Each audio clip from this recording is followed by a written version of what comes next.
Hey guys, Greg Hitchko here, and in this video I am going to be judging the top 16 bikes in Cameron Niemela's Broketobuilt Dirt Bike Challenge. What an awesome contest that Cameron puts on. Basically finding a beat up old bike on Craigslist, or maybe it's your own bike that's just been beat up from over the years and just completely transforming it into the vision that you have, making it look brand new again, giving these bikes new life. That is the point of this entire contest. It brings the Moto Dirt Bike Build community together, and it couldn't be more awesome of a thing that Cameron puts on. So I just wanted to say that if you submitted a bike for the Broketobuilt Challenge, you have a piece of art and a dirt bike that you should be very proud of. It is not easy, and it's not for the faint of heart, completely rebuilding these bikes and turning them around, giving them new life. So be proud of what you got. Even if you didn't make the top 32, even if you didn't make the top 16, and so forth. It's just awesome to get the dirt bike community together. I don't know how many friends that I've met through doing this, and that is probably one of the best things about it, is that you build these bikes, you get to talk about them, and it just brings the community together and you feel like you're a part of something. So without further ado, let's finally get to the top 16 bikes and judge these bikes head to head, because let me tell you, it is not an easy task. So matchup number one is going to be Glenn's EXC 1100 versus Keaton's CR 125. I'm going to start with Glenn's bike first, and I got to give credit where credit is due, because this is some definitely outside of the box transformation here. You see that he took that old KTM 4-stroke and then took this inline 4 engine and put it into that KTM frame. So much fabrication went into it. Just a very clean looking supermoto bike. It's something that I would never dive into just because it's way over my head. So again, massive props to Glenn for doing so. I really want to hear this thing run. Haven't heard it run yet, but I'm sure it sounds super mean. Moving on to Keaton's CR 125 build, you can see in the before picture, he bought the bike in boxes. It was a rolling chassis. I have experience with that with my YZ250 that I built. You don't really know what you're getting with these things. I mean, it looks like there's a ton of parts missing. You have to go through a complete inventory, parts fiches, make sure that you have all of the parts before you go ahead and rebuild that bike. And just an awesome looking bike in my opinion. I love what he did with the colors, with the black and red. I enjoy how he had the motor black, and nothing is overdone with any of the coatings or anything.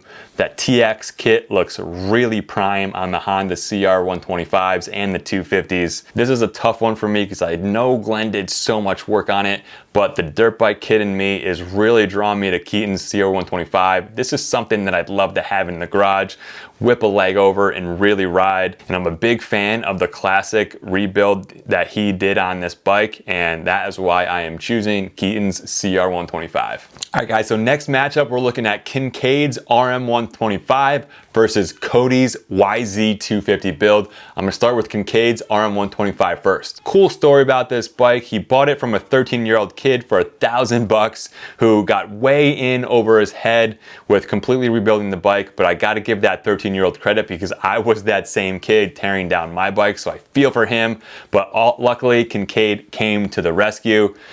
Definitely gave the bike some well-deserved love that it needed. I'm a big fan of the yellow paint on the Suzuki frame, and the Suzuki on the ignition cover looks really good. Great detail all around the bike. You can see that Kincaid put some thought into the colorway that he chose. He had a vision and went for it. Moving on to Codys YZ250, pretty much the same attention to detail went into the powder coating on Cody's bike as Kincaid's RM 125. Just a really super clean OEM looking YZ250 from '89. I absolutely love this bike. In the before video, it looked like it was used and abused from '89. So props to Cody for just bringing it back to life and really making it that showroom condition, from the wheels to the engine, the frame. And it even looks like someone took a baseball bat to the gas tank with that massive hole in it. So I gotta say, the color palette that Cody chose for this bike is way more agreeable to my eyes. The color trip triplet of red, white, and black. Just helps tie the overall appearance together for me. I like how we moved from the 41mm forks to the 46mm forks, just to give them a little bit more tunability with the spring rates. Really nice upgrade right there. And the revival of that pipe, man, is just so good. But overall for me, I'm gonna have to go with the YZ. It was a little bit more broke from the start of the build, and the simpler color palette really inches it above Kincaid's RM250. I know there was a ton of work that went into that RM by Kincaid, but for me, there's just a little bit too much color clash going on. And this has to do with the wheels, including the rims and the hubs and the bars and the grips. So I really don't think that the gold rims go with the yellow of the Suzuki. I feel like if you were gonna go with the gold rims, go with the yellow rims. This would have tied everything together much better. But then the blue on the hubs, I also think is just a little bit too much. Maybe if it was more of a neutral color, like a black or a silver, probably black would have looked really nice, but it's just a little bit too much for me. The blue in the graphics is perfect, but again, the hub's just a little bit too much. So for those reasons, that's why I chose the YZ over the RM125. So next up, we got Mitch's 87 CR500 versus Jacob's 89 CR500, the duel of the CR500s in this matchup. A pretty crazy matchup if you ask me. So let's start with Mitch's. I really feel like this is the definition of a dirt bike restoration right here, bringing it back to that classic OEM look. I mean, there's something to be said about that. Just those clean builds, nothing over and above. It just looks awesome. If you go back and Google a picture of an 87 CR500, I mean, you could literally line up Mitch's next to one of these pictures and you wouldn't be able to tell the difference besides the DG pipe that he put on it. And he just overall nailed this build. This is an awesome build, from the gas tank restoration, how smooth it looks, the swing arm looks incredible, the carb looks brand new, the black engine is mint. I really believe this is showroom floor status. Moving on to Jacob's CR500. Really love how Jacob stuck with the 3-color scheme here on the 89 with the black, white, and red, especially all the accents like the foot pegs, the frame guards, triple clamps, forks. Everything just really looks really good. Did not go overboard on the coating or the accent colors. I'm a big fan that he included pictures of himself ice racing this bike. I myself am one who likes to build the bikes and ride them as well to kind of reap the rewards of your work. But props to Jacob for getting out there and riding it. Overall, I am gonna have to tip my hat to the 87 of Mitch's 500. Both look pretty similar beforehand, even though Jacob's bike looks like it was apart and the engine was out of the frame. They both seemed like they were in pretty similar, like 87, 89 condition. You know, they were beat from those years. But I think what it comes down to for me, you could see Mitch's bike in a museum at the end of the day, shining in some lights in a glass case of emotion. So Mitch, your 500 is getting the tip in my book. So next matchup is going to be Patrick's CR500, another CR500 versus Marcus's CRF 250R. Starting with Patrick's CR500, this is by far another bike that deserves to be in a museum next to Mitch's CR500. Pretty much identical bikes, but this model year is going to be from the 84 to 86 generation range. They were super crusty beforehand, and Patrick just did a really good job completely transforming this bike.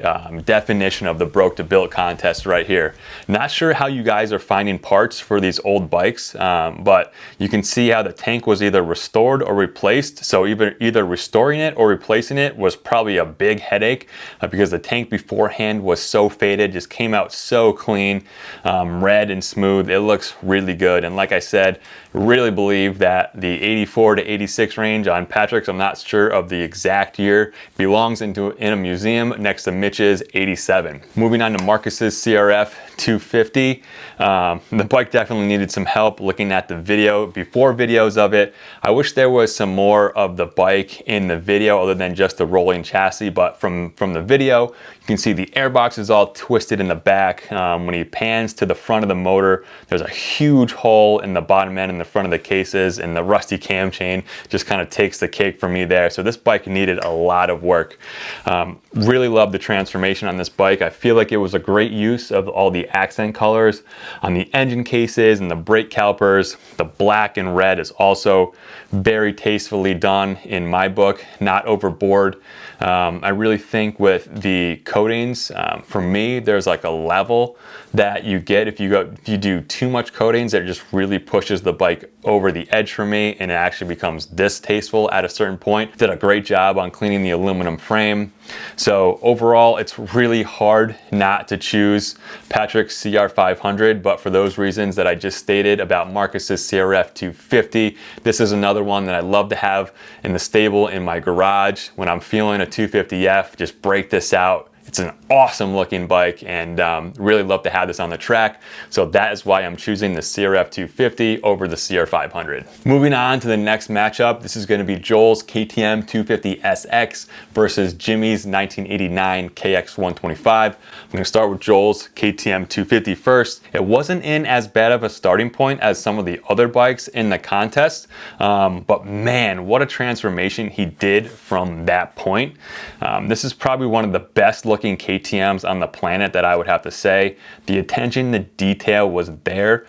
The color choices to me are super tasteful. You guys can kind of get that theme on the color choices. You can either go one way or the other way with the color choices, and this just looks so good with the gray and the black theme, and then adding the orange accents that don't punch you in the face but yet scream that this is one bad arse KTM.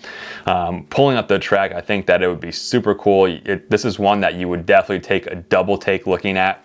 I love this bike, and Joel, if I were to ever do a KTM build, I am calling you and I'm taking notes on this bike because I really love what you did with it. So moving on to Jimmy's KX 125, this is pretty much what you would exactly expect from an 89 KX 125 that's 30 years old to look like. Bike wasn't even aligned, as you can see. The seat and the tank are off. The rear fender was a wicked cock. The engine looks so pitted. The thing really needed some work. The transformation is incredible. Another definition of what the Broketobuilt contest is all about right here. But Jimmy, your bike looks like we're in the year 89 and you just walked into a Kawasaki dealer and walked out with a brand new 89 KX 125. That is really what I think about this bike. Basically took us into a time capsule, and you threw some favorable upgrades with the Renthal bars, FMF pipe, the factory connection suspension. I absolutely love this bike. I'm impressed by the tank and the way the engine came out from the before to the after. The swing arm literally looks better than brand new. A lot of work I bet went into that, and that was a nice job that you did with that.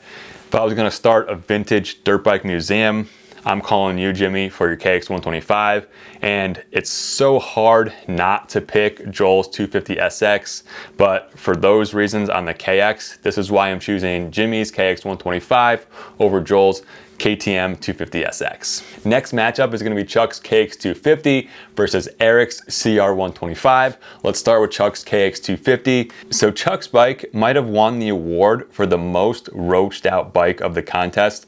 Didn't see the other 180 entries, only saw the top 32, but man, Chuck, I really think this was one of the most roached out bikes entries that we've seen. He definitely had his hands full with this one. This is another one of those builds for me that just wows me right from the start. I mean, the transformation from the before to the finished product is just absolutely insane. Another definition of what the Broketobuilt dirt bike contest is all about. So normally I'm an OEM look guy first for these restyle kits on the Kawasaki's, but the TX kit is actually really clean compared to another brand's restyle kit that I've seen based off of the newer KX 450 and 250. Not a fan of that one, but I am a fan of this TX kit. After looking at it, it looks really good. I'd even consider putting it on one of my bikes, believe it or not. So you guys have noticed colors are a real big thing for me in terms of these builds. I really enjoy the black with the green front fender that Chuck's got going on. The green frame, radiator hoses, and hubs all gel together really nicely, and the Cerakote work is just killer. Moving on to Eric's CR125. I feel like this is the typical Craigslist and Facebook Marketplace find right here. Hammered for sure, but not smoked as much as Chuck's KX 250 was. Absolutely love the transformation of this bike. This is one of the most outside the box builds of the Broketobuilt contest right here. I love that Eric followed his passion and the Hawaiian inspiration to make this build come alive. So tastefully done, and actually the opposite of what Chuck did. So Eric chose to go no Cerakote, just keep it super clean aluminum all around the bike. The brushed aluminum just looks so good, which I'm a huge fan of because that's how I like to base my builds off of. The white and silver colors work so well. The blue hoses are also a nice touch to this bike as well. Eric's bike is another bike that I want in the garage, to be honest, but at the end of the day, what it comes down to, I need to go with Chuck's KX 250.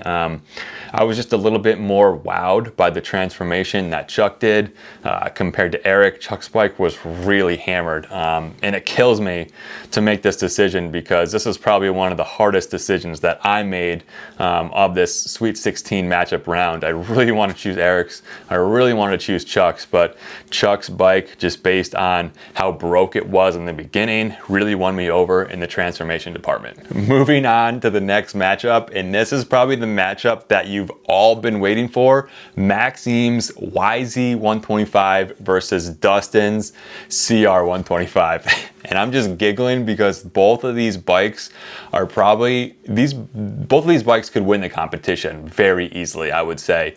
And to put them head to head in this Sweet 16 round is almost wrong, but that's how the fan voting came out. That's how they stacked up against each other. And guys, this is going to be a hard one for all the judges without a doubt. So let's first dive in to Maximus YZ125. In the before condition, I mean, this bike reminds me of the condition that my YZ250 was bought in. A hammered rolling chassis. The engine was in boxes. I definitely know how that rolls, literally and figuratively.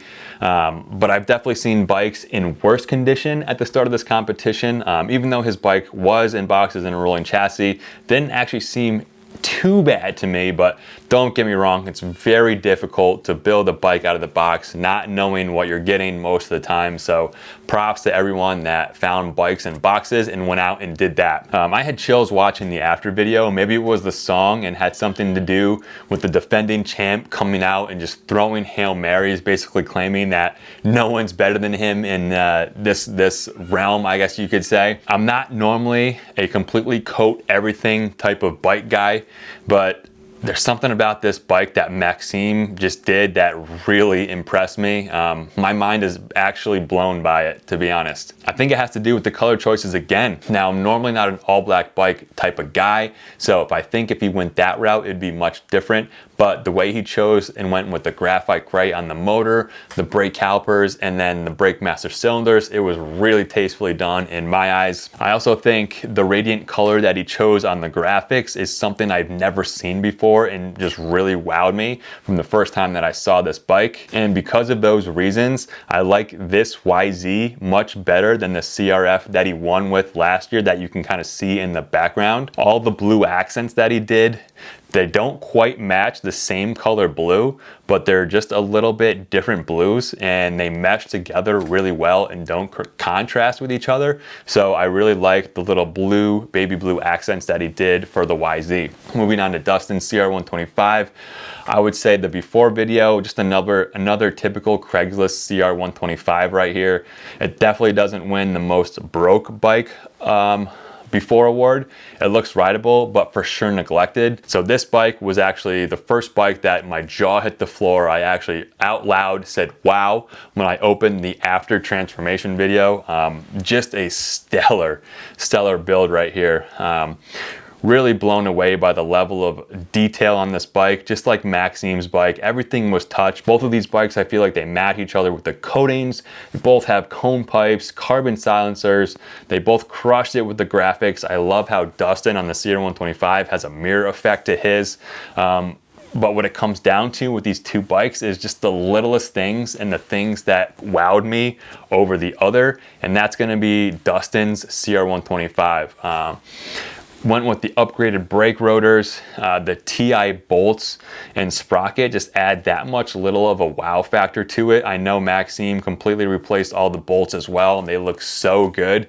But just the way the TI kind of shimmers on Dustin's CR125 catches my eye just a little bit more.